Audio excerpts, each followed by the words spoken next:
everyone here.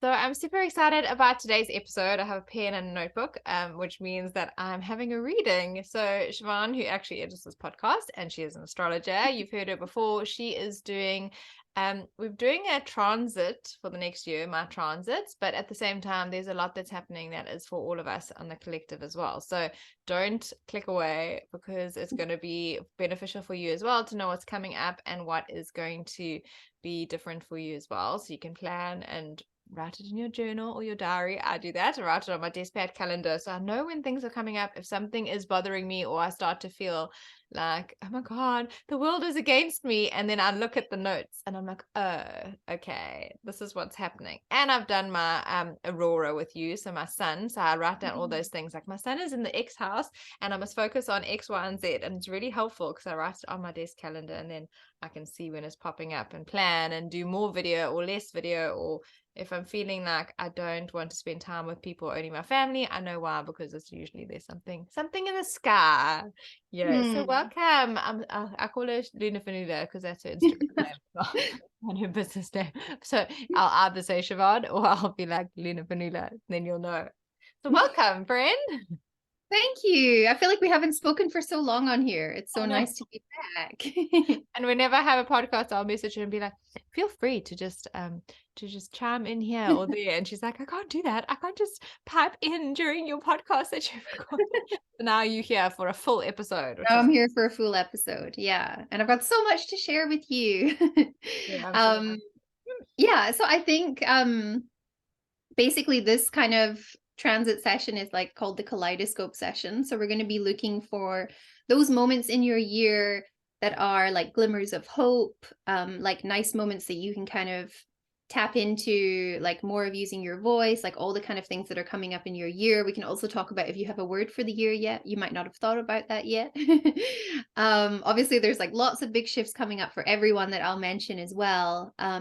Hopefully like next year is going to be a better year. That's what I'm kind of anticipating. But yeah, we've got some big shifts. Like even today, it is the solstice day, the summer solstice for you guys in South Africa, in the Southern Hemisphere, and we have the winter solstice. So I've got my little candle here because it is very cold and the sun only rose like half an hour ago. So yeah.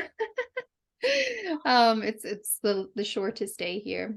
But yeah, we're also moving into Capricorn season tonight. So today, while we're recording this, it's kind of like the last push of Sagittarius season, that fire energy. So we're going to be moving into a very like, I feel like it's coming up to that cozy, earthy, wanting to kind of be in nature, be with your family, think about the year ahead, that season. But yeah, at the same time, we have the Capricorn new moon on Friday, which is a really nice one. I would say, like, if you are the kind of person who likes to sit down and do your intentions or your resolutions, your goals for the year ahead before the new year, Friday is kind of like the last chance to do that.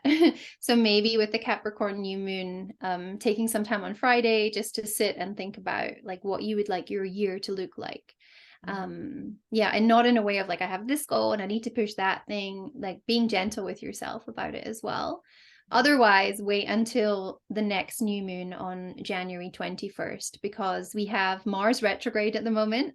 So I will kind of talk about what's been happening in your chart specifically, but everyone's been feeling this. So since October 30th, Mars has been retrograding, and it's only going direct again on January 12th. So we have all of these, like basically 2.5 months of things kind of slowing down. And for the fire signs such as yourself, Jane, you having all of that kind of Leo energy, it can also be a bit frustrating, but in a way you can use it to your advantage, you know, like winding down for the year, not having to like push things too much and just starting to slow down. But frustration is building. Like a lot of people are feeling like, okay, why does this not feel like Christmas? Why does this not feel like the end of the year? Like it's this weird energy. And the new year is really only going to start with the Chinese New Year, actually, the Lunar New Year, which is when Aquarius season starts, which is the next new moon on the 21st, 22nd of January. So we kind of get like an extra month this year. That's what it feels like, to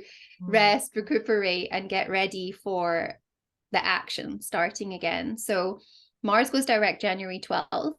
Some of us will feel like a whoosh of energy and be ready to kind of charge forth with the year ahead. And I guess in South Africa, well, most places will already kind of be back to work. I don't know when schools and things go back in South Africa, maybe around about that time, but I think it's the week after. is it the week after? Yeah, so it'll still be like a holiday there. And then the only like issue with New Year this year is that Mercury's also going retrograde. So from December 29th until January 18th, Mercury is retrograding in Capricorn. So we've got Mars retrograde and Mercury retrograde happening at the same time. So for those people who like to sit down on January 1st and be like, okay, these are my goals, this is what I'm going to be doing, like, that's not the vibe this year. That's not the vibe this year coming. It's like, wait a bit,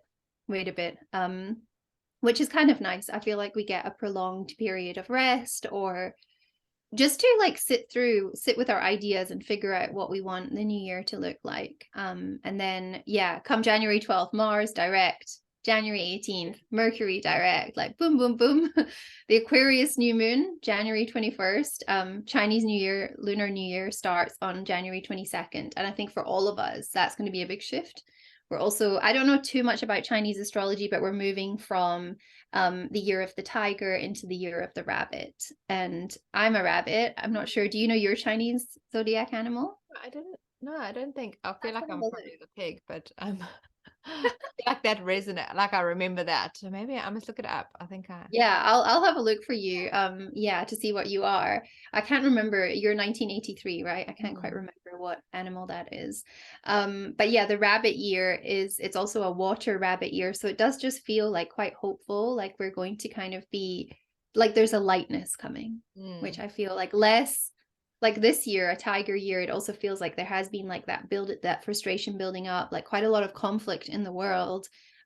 Even like personally for all of us, I'm sure we've all had like little moments of conflict, but hopefully the rabbit one, it's like we just like hop around, we're lighter, we're like just getting on with things, you know. And also like thinking about rabbits, like birthing new creations. So like thinking about the year ahead, like what do you want your business to look like? What ideas have you kind of had that you would like to put out there as well? So for all of us, it feels, yeah, like a fresh start, which we all need. And we will talk about your fresh start as well, because there's like lots of big things happening. Am I able to share my screen? I will make you. I will edit this bit out. Okay, I'm the host. So I'm going to show you. Well, let me just close the Zoom thing. Okay, so we have your birth chart here. I've also pulled your map up in case we decide to go into anything there. Yeah, so for those of you listening, some of you might be watching this if it's on YouTube, then you're going to see the chart as well. But as I kind of explain it all, hopefully it makes sense. Yeah, so this is your chart, Jane, and obviously you're quite familiar with this now. But what I'm going to be focusing on today is like looking at what's coming up in the year ahead, what's happening with the transits. You've been going through a really big transit this year, which is about to shift, which is going to feel really good for you.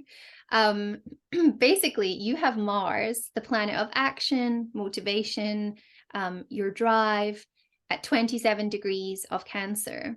And right now, for all of us, Pluto is basically finishing up its transit of Capricorn. We're going to see like a big shift in 2023. There's going to be 3 months where the planet Pluto, which is the planet of transformation, it's going to move into Aquarius just for 3 months. We're going to get a little taster of the next kind of decade or so to come.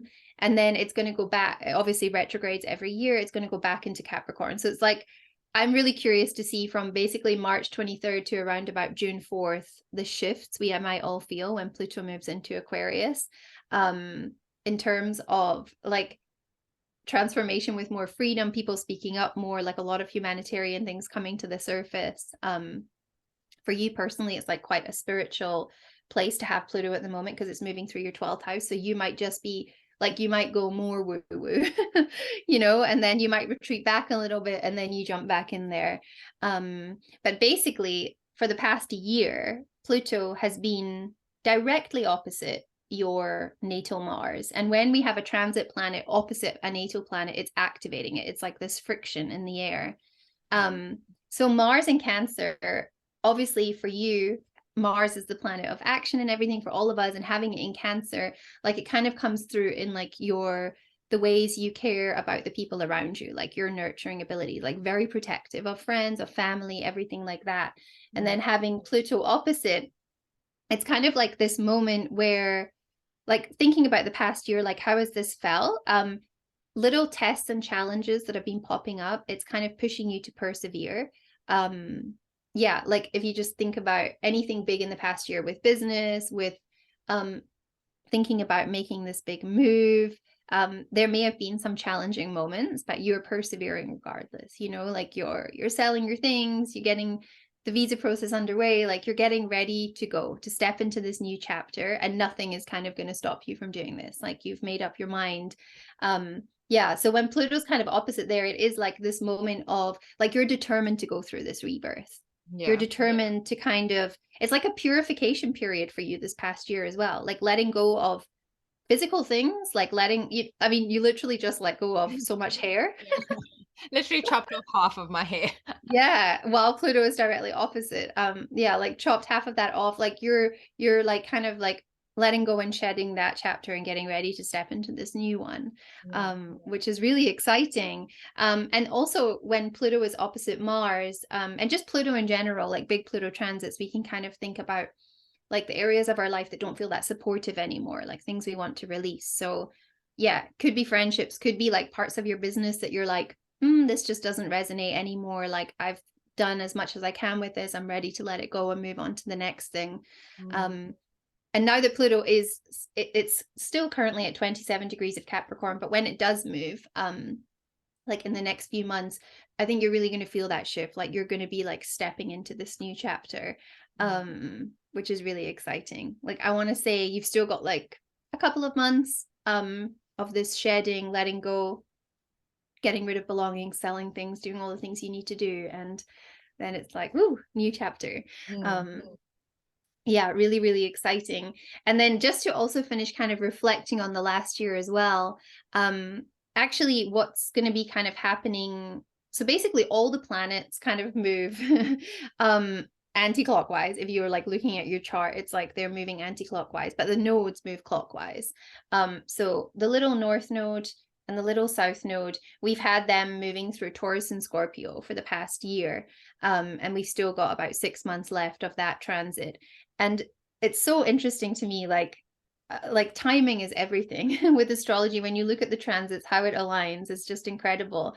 But your the north node is fast approaching your IC, which is the roots of your chart in astrology. It's, if you imagine a tree, you think of like the IC, like where you're coming from, the soil you've been planted in, and the MC is kind of where you're heading. It's like your branches, where you aspire to go. Yeah, roots is more like the home life. The IC is, yeah, your family and everything like that. And the MC is like your career, your purpose, your path in this lifetime. And the north node is about to meet up with your IC, which is like this huge moment in time where you're literally uprooting yourself and taking yourself somewhere new, like redefining your sense of comfort. Yeah, and I know, like, I'm sure everyone knows you're making a move. No one knows where yet. That's what's so exciting. But everyone knows about this move, and it's been coming for a while, and it's happening soon. And right now, the North Node is currently at 12 degrees of Taurus, and your IC is at 10 degrees. So it's like things are going to be happening in the next couple of weeks. Like, you know, whether it's the visa coming in, it's maybe starting to find, maybe you already have like a home ready in this new place that you're moving to, or you're starting to search for that. You're thinking what you want that to look like, the things you want to bring from home, you know, like with your roots being in Taurus. Taurus is all about stability and safety. Like these things are so important to you when it comes to your family and building a home space.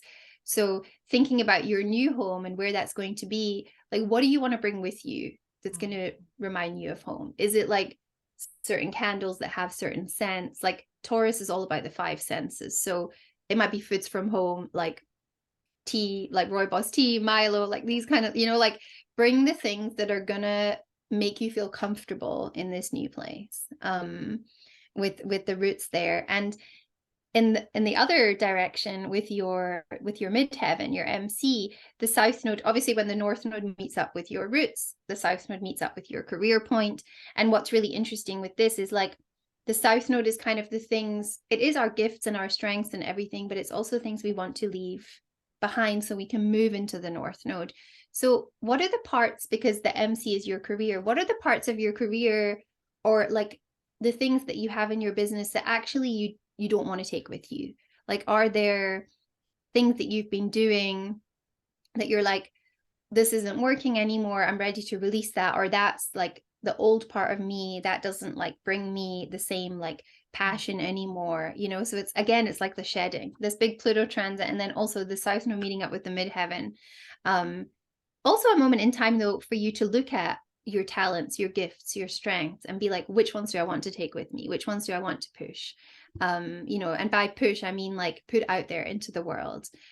This voice that you have, this way of being able to like guide and lead and inspire people, you know, bringing these things with you, and yeah, like going for it in this new place that you're going. So I just thought the nodes meeting up with the IC and the MC, it's such like an interesting moment for you, because it really is, you are uprooting yourself, putting roots down in this new place. And perhaps yeah, you don't even know like what your path career wise is going to look like in this new place. You know, it all comes down to like what you want to bring with you.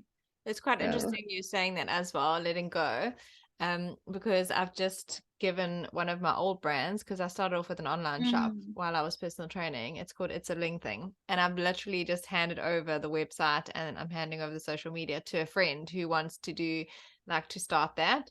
So it's like that is falling away, that old, you know, and I kept it. I've kept it. I haven't used it since 2019 or so. And I was like, no, it's time to let go of that. I'm not going to use it, and rather give it over and hand it over with all the followers and everything to a friend who actually can use it and can turn it into a business. So that is definitely like letting that go. And also that the career part is like I've sold most of all my gym stuff that I was personal training with, all my equipment, except for like TRX, which I can take with to have for myself. But yeah, I literally like sold all of that stuff. And I know I can always go back to it and I can do it over there because I love it. Yeah. Maybe I'm meant to do it over there, not here.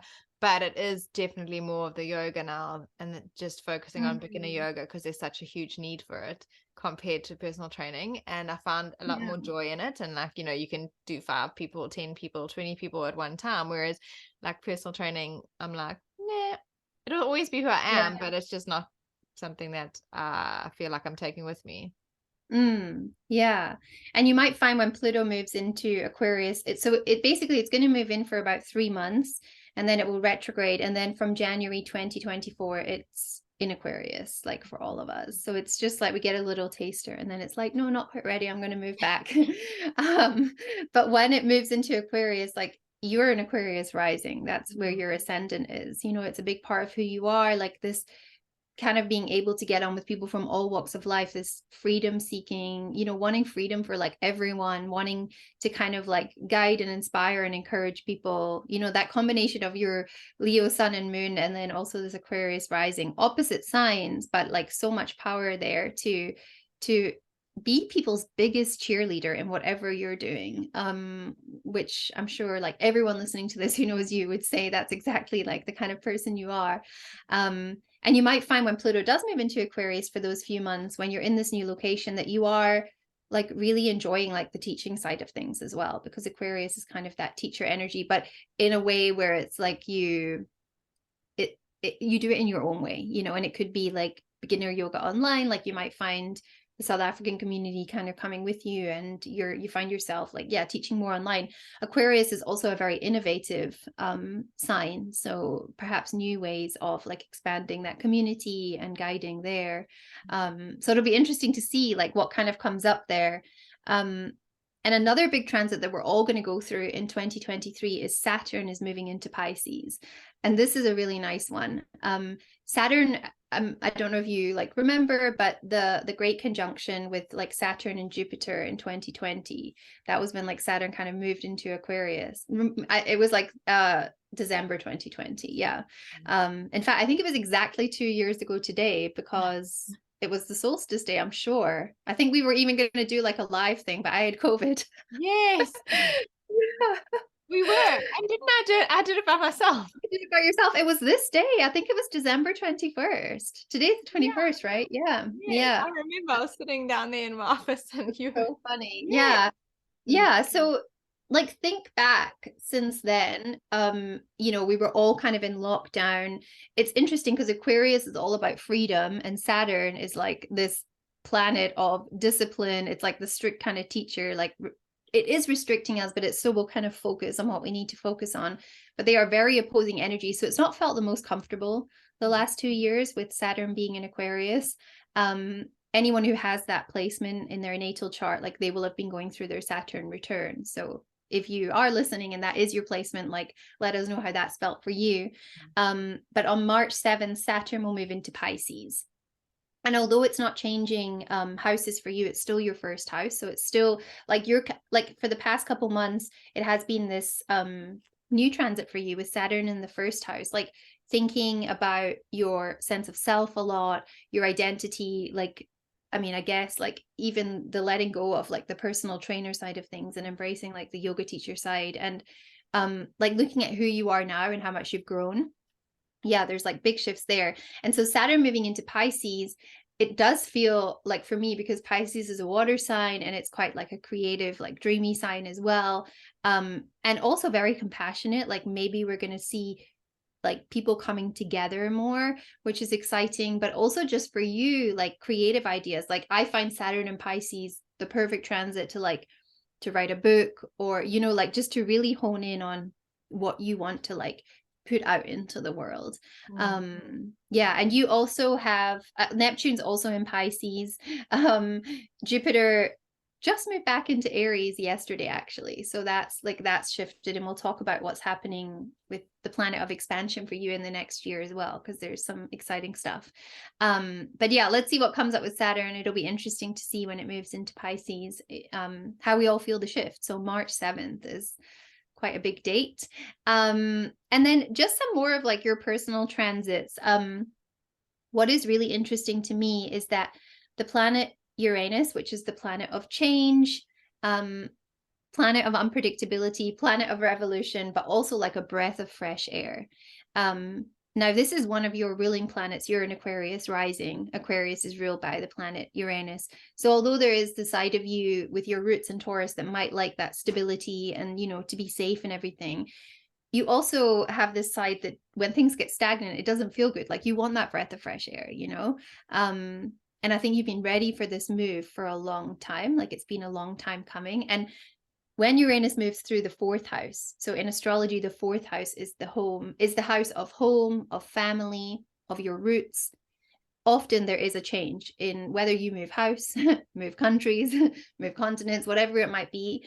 Sometimes it's like family members being added. It's like all big shifts within the family. But for you, like you are making this move during the perfect transit for you, and actually, we might only experience this like once in a lifetime, because it can take like up to, I think it's like 88 years basically for Uranus to move around the chart. So this is like the moment in your life, the perfect moment for you to move. And I mean, I know you've briefly lived overseas and things, but you haven't actually moved overseas. Like this is that moment. And it's perfectly aligned. So yeah. Yeah, and it's, I think if I even check the degrees, so right now Uranus is at 15 degrees of Taurus and your IC is at 10 degrees. So yeah, basically like I know this plan has been underway for more than a year, but it's kind of been the last year that like you're actually taking the steps to make it happen. So yeah, it's quite an exciting transit for you. And for everyone listening, Uranus is in Taurus at the moment. So look at where Taurus is in your chart to see like where these changes might be happening. It could be in the 10th house, it could be like career shifts, and it's not the most comfortable, because Taurus is quite in a stereotypical way, like there is a stubbornness that comes with Taurus energy, and it doesn't like to be uprooted. Like its toes are firmly planted in the ground, you know, like your roots are quite deeply embedded in South Africa, in the life you have there, but at the same time, you know, you need that change, you know, and it's now. And it's not to say it's the help of the planet Uranus coming along and like pulling you out of there, but it helps to have it helps to have Uranus there, like instigating that change and being that catalyst. Yeah, and it's just like an exciting time, and it could take some time to kind of like root down in the place that you're going, but that's moves, there's big transitions that come with that. Yeah, and my kind of just like gut feeling is that also by kind of like your birthday, so around like the summertime, you'll be feeling like really settled. It'll take a few months, obviously, I think, to just like find your feet and things like that, but yeah, especially 2024, I think you're going to be like very settled, because by 2024, Jupiter, the planet of expansion, of luck, it's going to be moving into your 4th house. And that is when, like, you know, you're just really feeling at home where you are, and you've put down those roots and just like very present in the place that you're in. Whereas Jupiter in 2023, what is interesting for you is, so Jupiter's still in your 2nd house, but it is going to be moving into your 3rd house in the next couple of months. And the 3rd house is all about communication. It's all about using your voice. So think about how you want to use your voice. Like I've made some notes about your chart, and I'm like, your voice in like capital letters. You know, also building new community. I feel like you want to say something. Yeah, that's, you know me so well. It's so funny because for a lot of people won't know this, but Candace purchased the medium. She had a group reading like demo on Monday night with a lady from the UK. And I wasn't even going to be on it because we were meant to do an event early on Tuesday morning. And I was like, I don't know. And then suddenly it was moved. So I was like, Candace. And she said, here's the link. And my friend came through, as he always does, because he loves to talk.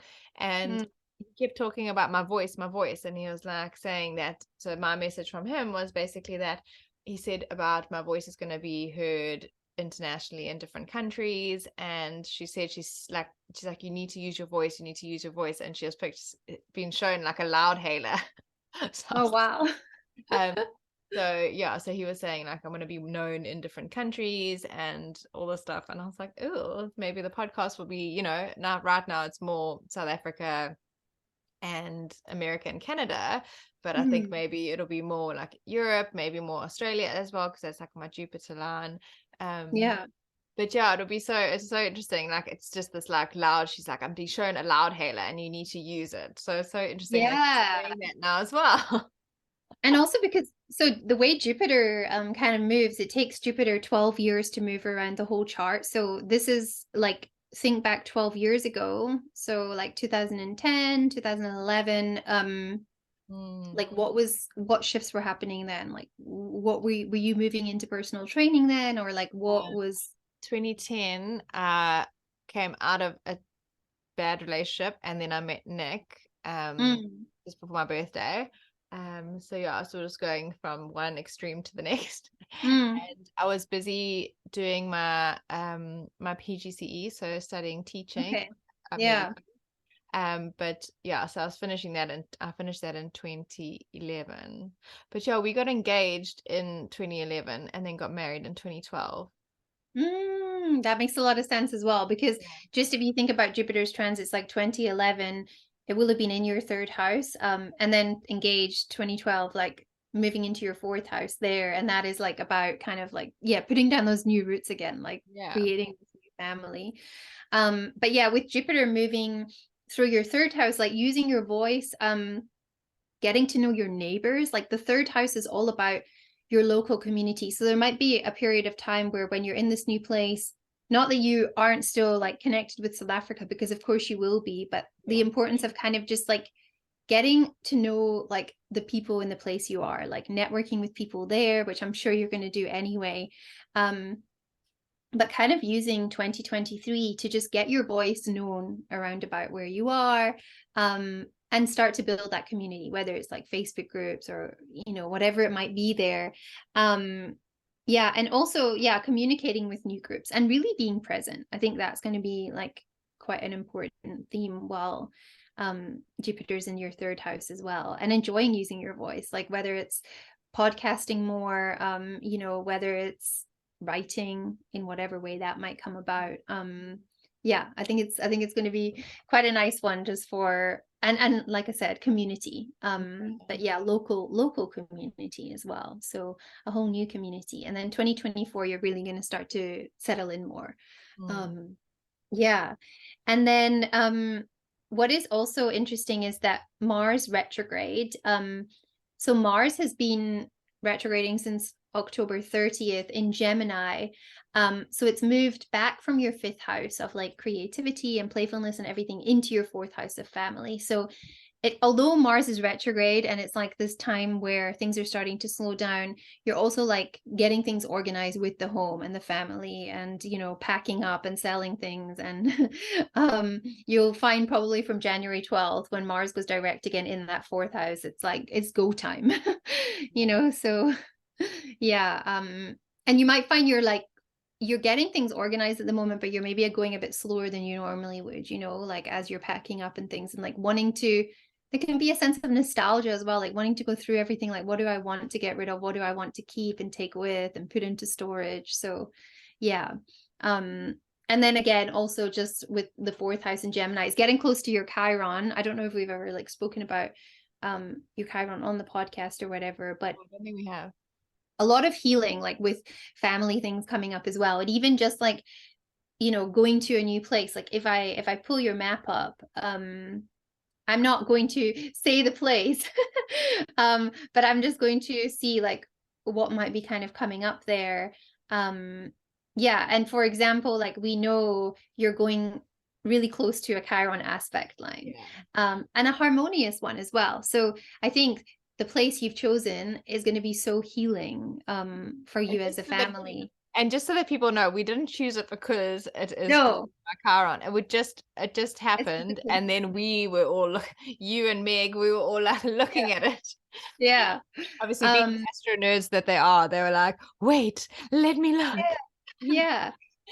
Yeah, it's so interesting. Yeah, and also just like the place you're going, you've also got a Uranus line there, and you've also got a Sun aspect line. They're aspect lines, so the aspect lines in astrocartography, they're not like the four main lines for each planet, so they're not as like strong and dominant, but you still feel them, of course. And so to have that combination of Chiron, like healing, and like even for Pei, like it's nice for you to have that line there just to like help settle her, and like I think you're gonna be in like a whole new state of being. Like it is of course like a new chapter for you as well, but I think it's going to be amazing. And the Uranus one's going to keep things like exciting and fresh with the people you're meeting. You're going to be meeting all different kinds of people, you know. I think it's going to be so interesting. And then and it's nice to have the Chiron, especially with Chiron being in your fourth house. Like it will help you put down roots, because the Uranus line, like to live near a Uranus line can also be like a bit ungrounding at times. But I think as an Aquarius rising, like you'll enjoy the excitement of like all the new people you meet and exploring the new place. And then you have a really nice Sun aspect line there as well, which is gonna, you know, help with like getting your voice out there, building up your community there, building up like your path, your career there as well. So a really, really nice combination. Even a little Jupiter line just off the coast. I'm like, that feels good too. Yeah. So when it's an aspect, so your sun line, like my sun line goes through Michalisburg here in Joburg. Yeah. And my Joburg clients are, I mean, everyone's supportive, but my Joburg clients are like unbelievable. Yeah, they're super, like they are so tapped into that sun energy. Yeah. So when it's an aspect, so it's like, is it almost like it's a percentage of that, like an aspect of the actual full line? So do you still get the same similar energy, just obviously not as strong? Yeah, it's just not felt as strong. And it's kind of also, if we look at your chart, like you see the red and the blue lines and everything that are kind of connecting. So in astrology, we have aspects, we have trines, which are harmonious. It's like this harmonious flow of energy. When you have planets right next to each other, it's called a conjunction, and that's where they kind of like they can be very different planets. Like if you imagine like one is red, one is blue, but they can make purple together. Like they can still create something beautiful together. Yeah. Like for example, one of the conjunctions you have that I really love in your chart, and it is like two of the more challenging planets, but together they're so powerful, I find. You have Pluto and Saturn conjunct in Libra in your 9th house. And the 9th house is the house of travel. So like this is something I also found interesting when I was like making some notes on your chart. I think you're going to have like incredible growth living overseas. Like I don't even think we even like know how amazing it's going to be for you. Like having Saturn in that 9th house, like so much growth, so many lessons and things come about for you when you are traveling, when you're interacting with that international community. And like Pluto, I just think you can have such a transformative effect as well. Obviously the 9th house is not just travel, it's like travel through the mind as well. So higher learning new skills, especially spiritual stuff. So yeah, having those two together, it's a conjunction. And the way the aspect lines work is, for example, the one that you're moving to, if I just zoom back up, I've gone down to South Africa. I feel like we're actually like traveling here. Today's today. Okay, so obviously when this podcast comes out, it won't be today, but it is the last day of Sag season, and the moon is in Sag as well. So it's like today's a good day for booking flights. It's a good day for looking at your math and all of these kind of things. But yeah, that line is Chiron trine your midheaven. So what that kind of means is it is a midheaven line. So it's got like that career, like your purpose, your path kind of feeling. And it's like Chiron making a trine with that. So Chiron having like a harmonious flow with your career. So lots of healing kind of happening there.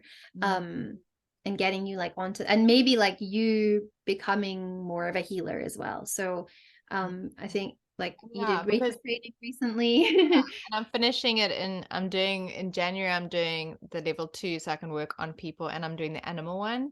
So by the time I get there, I'll only be doing Reiki when I'm there. So that's quite interesting. Yeah, and I think that's going to be like really, really nice. Yeah, nice for your chart. I'm just having a look at some more dates that I wanted to mention. You've actually got like a few like really like one really, really lucky day next year. It's like later in the year. Everyone will feel this because there's a really nice trine happening. So October 22nd, 2023 seems so far away, but Venus and Jupiter are making a trine that day. At 12 degrees of Virgo to 12 degrees of Taurus. So if you have any planets, or even just like looking at what house Taurus and Virgo are in for you, any planets around about those degrees, that's going to be activating something really nice for you. So the reason it's really special for you, Jane, is that you have Venus at 8 degrees of Virgo and Mercury at 11 degrees. So when these planets are forming this trine, it's kind of like meeting up right there for you. It's a very lucky day. So yeah, it's also post eclipse season. So obviously we have eclipse season like twice a year.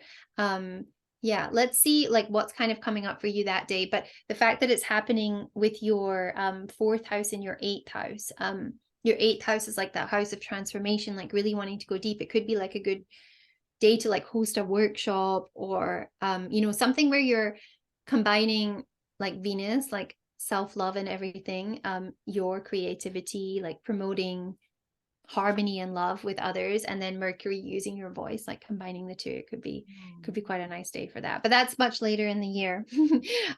There's another really like a closer date, which is March 2nd, and that is where Jupiter and Venus are meeting up. So yeah, this will usually happen. This will happen once a year, this transit. But March 2nd, though, this is for everyone listening. March 2nd, Jupiter and Venus are meeting up in Aries. And for you, Jane, it's happening in your 3rd house. So this is a perfect day to share something, like host something or share something where you're using your voice. It might be that you've either just arrived in the new place, or you've been there for a little bit and you're kind of ready to like do a bit of a meetup or something like that. Or you do a special podcast or a live that day to kind of share like how the transition is going. But yeah, March 2nd is a nice day for that. I also wanted to say that when Pluto moves into Aquarius briefly from March 23rd, it's actually until I think it's till June 11th. I said June 4th earlier, but June 11th. You might also find you wanting to like teach more woo-woo stuff. Like, I don't know if you've ever thought about you becoming like a Reiki master and teaching Reiki to others, or teaching people how to do angel readings. Obviously it's something you do, but like wanting to like share those gifts that you have in a way, like creating courses where you do these things. That could also be an option. Yeah, that could be something fun there. And then your birthday, I'm going to talk a little bit about like the summer, because I do feel obviously, well, is she moving to the northern hemisphere? Is she staying in the southern hemisphere? Summer or winter, people? Tell them it's in the northern hemisphere. It's in the northern. Yes, she's coming to the dark side, guys. I'm So it will be summer. I'm leaving friends here, but I'm also going closer to other friends. So everyone's like, you must be so sad. I'm like, I am, but I'm also excited to see the friends that I can't see because they're not. Yeah. So now you're gonna have like a summer birthday. And in your chart, what I also find really interesting is that your sun placement is directly conjunct the descendant. So that line that you have through South Africa, the line that you were born on that goes through Johannesburg, is your sun descending line. And it's like, you really are here to like shine and serve for others. Like, connection is everything for you.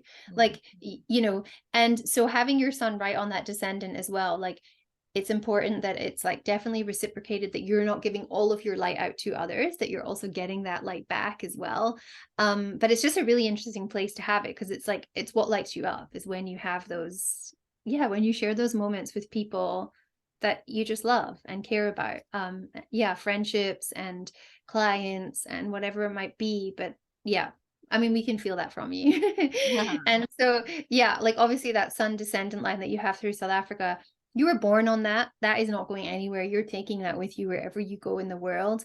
Even in Durban, like where you do have, like, I think you've got a sun square aspect line, don't you? So sometimes it's like if I just have a quick look, actually, it can make it like a little bit challenge, like you almost have to push a little bit harder. Yes. Where you are. I think it's a disharmonious one, which is not, so it's not a bad thing. It's just like, you might find that if you did live like in Johannesburg, for example, it would like be a lot, not like a lot better in terms of lifestyle, but just like the people you're meeting and the career and everything.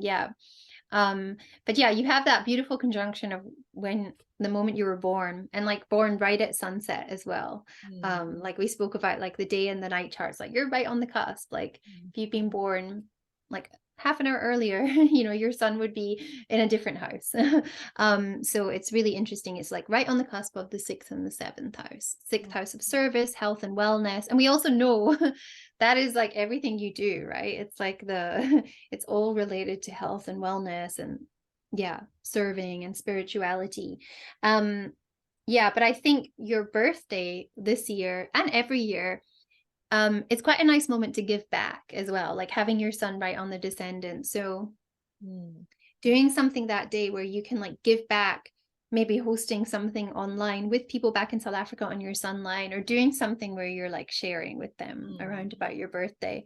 And what's interesting about your birthday this next year is that, so Venus retrograde happens every 18 months. You were actually born during a Venus retrograde period, so you don't feel it as much as others. Like, what is really interesting is that if you were born like during Mercury retrograde, for example, I was born during Mercury retrograde, it doesn't affect me. I'm almost like Mercury retrograde the rest of the time. And then when it's like the retrograde period, it's like things flow a bit better. So like you might find during Venus retrograde periods, so this year, 2023, it's from July 23rd until September 4th. So your birthday kind of falls smack bang in the middle of the retrograde period. Now, I find like Venus retrograde periods, we don't want to, like, if you aren't in a relationship, like it's not the best time to start a new relationship because it might not necessarily last. It's not the best time to kind of like start new projects and put yourself out there in that way. But if you've already got the momentum going, it's okay. But it's just like a time to reflect on yeah, like any romantic baggage to let go of, even like things around self-love, like any self-esteem issues, insecurities, like looking at them and thinking how you can kind of let them go. And it's happening in Leo, so you will be feeling it quite a lot, but I think it won't be a bad thing for you because Venus was retrograde when you were born. So you could also maybe like even plan a trip during that time with like some close friends, or host a retreat. Like it could be, I think like Venus retrograde, because retrograde periods, like things kind of slow down a bit, it might also be a nice time for a retreat. It's not like Mercury retrograde where you can't travel. Yeah. It might just, it's like a reflective time, you know, it's like things are not moving forward as fast as we want them to, but we can like slow down and we can like be present. So maybe like a summer retreat during that period could be quite exciting, especially because it's like Leo season for you, you know, and that is like your comfort zone. That is like the perfect time to be like sharing from the heart as well. So we could even look at like, where are your other sun lines, you know? So you've got that beautiful sun line in South Africa, and then if we look at some aspect lines, like we know where you're going, there is like a sun aspect line. You also have sun aspect lines like all through France. Like there's one going through Mallorca in Spain. Ooh. That's actually quite an interesting area for you, because I think that's Mallorca, close to Ibiza. Yeah, you have your Neptune ascendant line, and then you have this sun aspect line, sun sextile your midheaven. And a sextile in astrology is like a little kiss. Like it's like your light kissing like your career path, and it just is like so harmonious. Yeah, even like that coast of Spain as well. But it could be, have a look at Mallorca and see what's going on there, because in your chart Neptune is in your 11th house, which is all about community. It's like the perfect kind of energy for hosting some kind of like spiritual, like self-love retreat. And then your sun being in Leo in that 6th house, like it's all about serving, and obviously on the cusp of the 7th house of connection. Those could be quite like interesting coming together for you. And there's actually no like direct aspect between the two, so it's not like there's anything like we need to be like, oh, there's going to be some friction or something like that. It's actually, it's quite a nice energy. That could be a good spot. Yeah. Yeah, is there any like, have you got any plans for retreats, like anything like that, or you're still kind of in the planning phases? Yeah, I know that it'll probably only be the end of next year, so that timing is quite good. Um, Yeah, yeah, and could I've got, even be like that October that I mentioned, like October 22nd, when Venus and Jupiter are forming a trine. That could also be like a nice kind of time to do that. Yeah, I have friends in let's Spain, see. so we were talking about it already, about doing retreats there. So that would, Yeah. And Spain for you is so nice because your North Node descendant line is there, you know, like from Barcelona all down that coast. And in your chart, your North Node is, yeah, it's in Gemini in the 5th house, you know, Gemini, like also like working with like the local communities and stuff, but like using your voice, like your voice is everything with that North Node and the 5th house, like being kind of in that light, but like sharing that light with others too. Like the 5th house is, of course, Leo energy. Yeah, and I think just also looking at your charts, your North Node and Saturn, they have this blue line, which is a trine. It's a really positive flow of energy for like kind of guiding others, inspiring others, teaching others as well. It's almost like you like looking at your Saturn line there as well. Like you have a Saturn line in the south of Italy, and I'm like, that is such a nice one for you. You've got so many nice lines like in the northern, I mean everywhere, to be honest. Yeah, like that little, the boot of Italy, the heel and the boot of Italy, between the Saturn midheaven line and the Pluto midheaven line, that's like an area, like I said, with that conjunction that you have, Pluto and Saturn, and you've actually got quite nice aspects with Saturn and Pluto as well in your chart, but they are like right together, and together like Pluto transformation, Saturn like teaching, guiding, like coming together. So much could happen. and in Libra as well. So like I know that your retreats always have that aspect. Not that I've been on one, but I've seen, and I'm so jealous I haven't been on one, but Will be soon. I will be soon. You're like, it's all about connection, you know, and harmony, and letting people kind of like do their own thing, and like it's actually so beautiful. And like to have Pluto and Saturn in Libra, which is ruled by Venus as well, like all comes back to self-love, right? It always like ties in with that. Yeah, I just love to see how like people's charts play out. Yeah. But what, like, do you have any questions about like the upcoming year in terms of what's going on, or I think, I mean, I'm writing everything down. But do you think that there are any transits that I need to like write down and be like, okay, just be aware of this because this might be sticky and this might be uncomfortable, or I mean, because I think most of it looks positive. And even in the negative, I feel like I always find when I did my year ahead spread with Janelle, she's like, "Ooh, these cards, like some of them, like, oh," and she gets like upset. Oh, I wanted to use my astrology cards to pick a couple, Okay. actually, if you want to do that.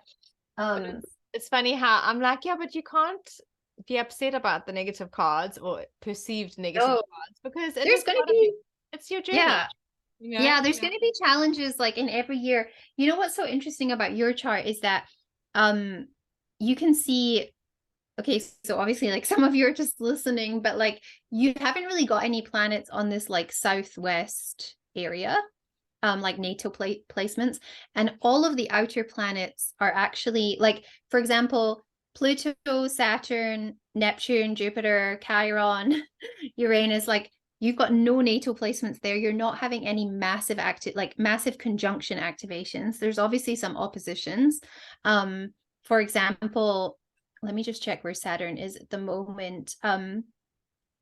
Interestingly enough, probably around about the time that you're moving, Saturn is going to be opposite your moon, and that is going to be like an emotional moment, you know, like you're going to be like, do I actually want to go? Like Saturn in your first house, like sometimes there can be like moments of like doubting yourself, like doubting the decision you're making. Yeah, and it's like, is this the best thing for us as a family, for me individually, like for pay and everything? But you know it is the right it'll just be like a little moment. So you might find probably more like in Jan, Feb, there is like doubts and stuff, but that's just because it's actually happening, and that's so normal. And then your Mars return will also be happening. That's going to be like in May. I will get the exact date for you, but basically we have a Mars return every 2 years. And it's not a bad thing. It's kind of this moment where we want to like reassert ourselves. And it's like I find it's like a rebirth moment of our willpower. Like, what is it I'm actually here to do? What like sets my heart on fire here? And with your Mars return happening in Cancer in your 6th house, your 6th house, of course, is how you serve. It's like health and wellness. Just like make sure I would say, because Mars in the 6th house, like there is a tendency to like push yourself to like burnout as well. And I know like when you get to a new place and you're setting up, you know, everything, making sure Pate is like comfortable in school or nursery or whatever, and everything's going well with the family, like you can forget about yourself as well. So just make sure you're giving yourself moments, especially like in April and May, to like come back to yourself as well. Like you don't want to burn out. Like your Mars return might be a little moment in May where it's like, hey Jane, like we need to slow down, like we're here now, let's just be present, let's not like we don't have to sort out everything right now, as much as I think you'll want to like get it all organized right away. But I would just say your Mars return, yeah, it will be like a little check-in with also just where you're at, like how you're feeling, what you're motivated to do there. Yeah, so it's not a negative thing. And I it's think more of May is going to be when the container will probably arrive with the stuff. So that probably makes sense, because then I'll be like unpacking everything and trying to, you know, instead of just leaving our stuff and actually just doing her room first, because she's the most important, you know, her transition is more important. So I'm going to make use of that to just. Yeah, you'll have your Mars return in May. You'll also have that's when Mars meets up with Mars. You'll also have the Sun meeting up with Chiron, like kind of near the end of May as well. That might be a moment, and you'll be on a Chiron line, so you can let me know how that feels. It can be a moment where you're like, oh, like this was the right move, or it might be a little bit triggering and be like, oh, like what have I done? I'm not feeling like fully comfortable here yet. And that's also just a check-in moment. All of these challenging transits, it's like, okay, let me just take a deep breath and like see like what needs to be looked at here, what part needs to be kind of unlocked. Yeah, so I there isn't, you're kind of lucky in a way, like you have not got any Pluto, Saturn, they're not activating any planets for a long time. Like if people have like a lot of planets, for example, in like Capricorn placements, in like Capricorn, Aquarius, Pisces, like they're going to be going through some like big transits in the next couple of years, but you're just like sailing through for a bit, actually. Like it feels like the biggest one has been Uranus, like activating your IC and being like, your roots are not stable or safe here anymore. Everything that happened in 2021, like with the riots and everything, it's like it was like a wake-up call to be like, okay, we have to think about like where else we can be. Yeah, that's kind of been like the biggest thing you've gone through, I would say, like the biggest transit. It's been a while since like Saturn and Pluto and things have been on any natal placement. Like those conjunctions we tend to feel the most. The oppositions and things also do pop up. Like Saturn, oh no, that was like a while ago, I guess, with Venus and things. But yeah, the next one is probably just Saturn being opposite your moon. Like Jan, Feb kind of time. And again, it will just be like, is this the right thing? Doubting, but it is. Yeah, it is. So much work. I think that's the thing, is like the paperwork for the visas, and then it's like now like going through your stuff, selling stuff for like 6 months, selling stuff, and then it's like now we're tenting the house for Bora. If you don't know what Bora is, you're lucky. Tenting the house for Bora, so we've had to like get everything out the house, but not everything, because you want obviously the furniture and stuff. It's because they eat wood, so it's like you don't want to take anything with that's got Bora in it. So we're tenting the whole house and all the furniture in there, and then like you have to move out all your food, the clothes. Like you don't have to take everything out, but I'm just being cautious. So like my favorite clothes, Pay's favorite clothes, like shoes, that kind of stuff. Anything that you can ingest. I've even taken out all my makeup, my skin stuff, my hair dye, anything that I don't want to chance it, and then you putting something on you, and you're like, oh, that's tingling. That's is there a chemical in there? So even just this is so much work, and then we've started packing like boxes and the stuff that you want to put in the container, because it needs to be done by like the 15th of Jan, because then we've got tenants moving into our house and we have to come live in the granny flat. It's like a lot of work that you don't think about, and then your pets and your child, and I think it's a lot that you don't realize how much work it is. So we even before we put our visa in, we were thinking like, is this the right thing? Like it's a lot of work. So I think you do second guess yourself. No, you do. But I think just seeing the planet Uranus, the planet of change, in your fourth house of home, it's like if you weren't going to move to a new country, you were going to move within South Africa, you were going to do something in terms of moving. It's like, it's kind of like this planet appearing to like, it's like shaking your foundation. It's like, where are we going to go?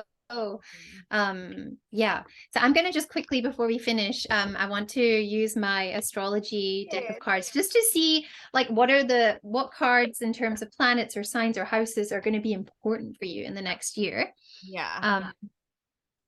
So let's just do that quickly, and then if you have any last questions about your chart or anything, let me know. But I love this deck of cards. This is Heavenly Bodies Astrology deck by Lily Ashwell.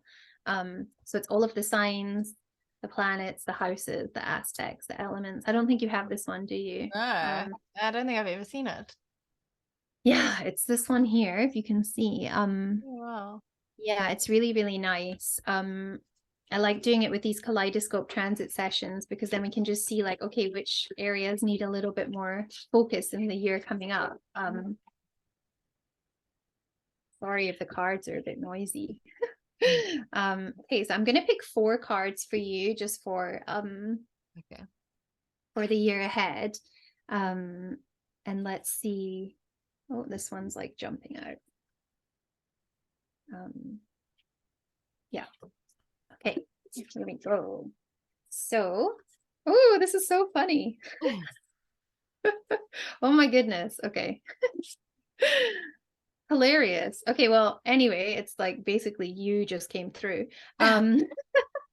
So the first card is the Leo card, of course. Jane being a Leo sun and a Leo moon.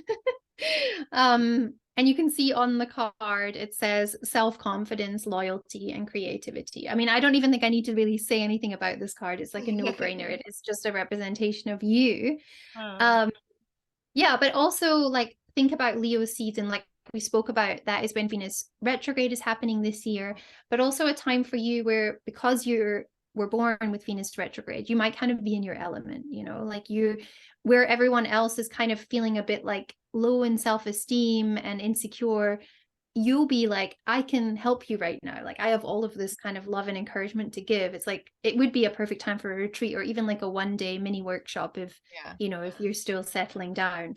But yeah, really tap into your Leo qualities this year, you know, like making a big move, like you're going to also need to, like someone's as confident as yourself, like there will still be moments where you doubt things, you know, and where you doubt yourself. So remembering like at your core, like, you know, your sun and your moon, that's what you've been given in this lifetime, to have that confidence, and to live from the heart, like always doing things from the heart, like trusting that as well. When I was deciding if I was going to like chop my hair and then, you know, just let it grow out and be all dark, like my natural color. Yeah. And then I said to you and a few other friends, I was like, no, I've decided, because everyone was like trying to vote on Instagram. And I was like, I've decided I need to go do my roots again. So my hair is full purple to have wild hair, because it's easier to go there being wild haired girl. And then you attract the friends that you're meant to attract versus going there with like dark brown hair, no purple. And then you make friends and then you decide to turn wild again. And then they're like, who are you? This is so strange. Like, why aren't you? And you're an Aquarius rising, you know, like just be yourself. Like, you know, you're meant to have purple hair or whatever it might be. Like bring that quirkiness and you will attract, like, you know, the right people to you. Yeah, I love that for you. The second card is the Scorpio card. Ooh. But I love this as well because it says intensity, exposing, purging, and renewing, which is exactly what we kind of spoke about with what Pluto is doing, being opposite your Mars right now, but also that South Node approaching your Scorpio midheaven, like in the next couple of weeks. It really is this, I mean, that's exactly what you're doing right now. It is quite intense to be making this big move, but it's good. Like you've just like purged with your hair and like, you know, renewing like all of these things. Like it's exciting. And like Scorpio season is always kind of a big one for your career because your midheaven is there. So it's quite an we know it's quite an intense time as well. Like if you think about that Pluto line you have in Cape Town and stuff, but you also have that Pluto line, I think it's the same one that goes up to the south of Italy. It might manifest differently up there when it's close to your Saturn line as well. So maybe like visiting Italy in October. Yeah, actually that day I told you, October 22nd, that's already Scorpio season, so that could be like a good time. I'll come meet you in Italy. I'll meet you. I have a Scorpio midheaven too, so like we can, it'll be good. Okay. And it's almost Halloween, so it's like that week before. Yeah, exactly. And now it's so funny because the third card that came through is one of the houses, and it's house 4, of course. Cultural and family roots, home, peace, and comfort. So we know like with the 4th house, like the North Node is currently there for you, as is the planet Uranus of change and everything. And the focus over the next year, I mean, it's literally like a little nest on the card, you know, like you're going to be nesting in this new place. And like, because my word for this year, for 2022, was peace. Yeah. And I feel like I'm finally going to get it next year. Yeah, I think so too. And house 4 also, because house 4 is ruled by the moon, it's the Cancerian house. It just makes me think about, I always think about like the moon and rabbits because of like one of the Chinese myths, but it makes me think about the year of the rabbit as well. And like, yeah, like finding your little home. So that's so nice. And then the last one is the sun card. Of course, like your ruling planet. And it says self-express and embody truth. And I just think living next year like from that space, just really tapping into the sun, like the sun and Leo both coming up.